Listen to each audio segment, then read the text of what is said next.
5 లక్షలు సహాయం చేసిన వ్యక్తి జగన్మోహన్ రెడ్డి గారు. కురుమలింగమ్మని హత్య చేస్తే వాళ్ళ ఇంటికి వెళ్లి పరామర్శించి వాళ్ళని కూడా ఆర్థికంగా జగన్మోహన్ రెడ్డి గారు నిజంగా సహాయం చేసిన వ్యక్తి.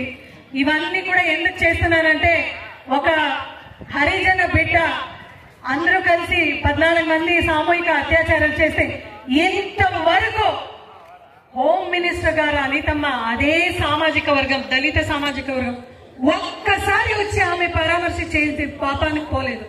ఆడ గిరిజన బిడ్డ తనమై చనిపోతే అక్కడ కూడా పరామర్శ లేదు. అయితే మైక్ తీసుకుంటే గత ప్రభుత్వం అంటారు, జగన్మోహన్ రెడ్డి గారిని ఏదో ఒక విమర్శ చేస్తారు, వైఎస్ఆర్సీపీ క్యాడర్ ని విమర్శ చేస్తారు. ఈ రోజు మీకు ఒకటి మాట అడుగుతున్నాం, చంద్రబాబు నాయుడు గారు గాని పవన్ కళ్యాణ్ గాని బీజేపీ వాళ్ళందరూ కూడా మీరు కూటమి ప్రభుత్వంలో ఉన్నారు కదా, జగన్మోహన్ రెడ్డి గారికి మెరుగైన ఒక సంక్షేమ పథకాలు ఇస్తానని చెప్పినారు. ఈ రోజు ఫ్రీ బస్ ఏమైంది? తుస్ అయింది. అదేవిధంగా పెళ్లి కాకుండా ఆడపిల్లలు ఎంతమంది ఉన్నారో వాళ్ళందరూ కూడా 1500 ఇస్తానన్నారు. కనీసం ఆడపిల్లలకు రక్షణ కూడా లేని పరిస్థితిలో ఉంది. ఈ ఒక్క జిల్లాలో ఒక మంత్రి ఉంది, ఆమె పేరు హాఫ్ నాలెడ్జ్ సవితమ్మ అని. ఎప్పుడు కూడా జగన్ విమర్శ చేస్తూ ఉంటుంది. తల్లి సవితమ్మ 1945లో భారతదేశానికి స్వతంత్రం వచ్చింది అని చెప్పింది. అంటే నేను ఒకటే చెప్తున్నాను, నువ్వు జగన్మోహన్ రెడ్డి గారిని విమర్శ చేసి నిన్న ఛాలెంజ్ చేసినావు కదా, అది కాదు.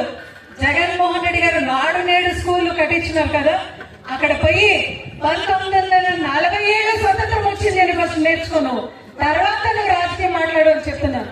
ఇదే జిల్లాలో హెల్త్ మినిస్టర్ ఉన్నాడు, వెలుగొండలో కట్టున్న ఆ మెడికల్ కాలేజ్ ప్రైవేటీకరణ చేస్తున్నా కూడా సత్యప్రకాష్ గారు ఎక్కడ కనబడతలేదు, మాట్లాడతలేదు.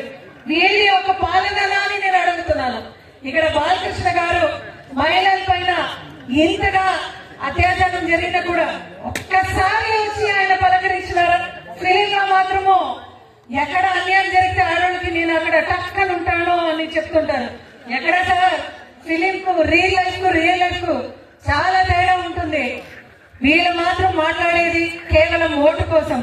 జగన్మోహన్ రెడ్డి గారు ఏదైనా మాట ఇస్తే కేవలం ప్రజా సంక్షేమం కోసం. ఈ రోజు వేణు కానీ దీపిక కానీ హిందూపురంలో ప్రతిరోజు కూడా అందరికీ కూడా అందుబాటులో ఉంటూ పార్టీని ఇంకా స్ట్రాంగ్ చేస్తూ ముందుకు నడపాలనే ఆయన సంకల్పంలో ఎవరైతే పదవులు తీసుకున్నారో దయచేసి మీ సంకల్పం చాలా స్ట్రాంగ్ గా ఉండాలి. వజ్ర భాస్కర్ అన్న చెప్పినట్లు డిజిటలైజేషన్ టెక్నాలజీలో ఉన్నాం కాబట్టి ప్రతి ఒక్కరు కూడా ఫేస్బుక్, ట్విట్టర్, ఇన్స్టా ద్వారా మీరందరూ కూడా అప్డేట్ అయ్యి ప్రతి ఒక్కరు ఎవరెవరైతే మనము ఈ రోజు పదవులు తీసుకున్నామో దయచేసి తూతూ మంత్రంగా కాకుండా నడని బిగించి పని చేయాల్సిన అవసరం ఉంది. ఎందుకంటే మనకున్న సోర్సెస్ మీడియా ద్వారా చాలా తక్కువ ఉంది, వాళ్లకు ఎక్కువగా ఉంది.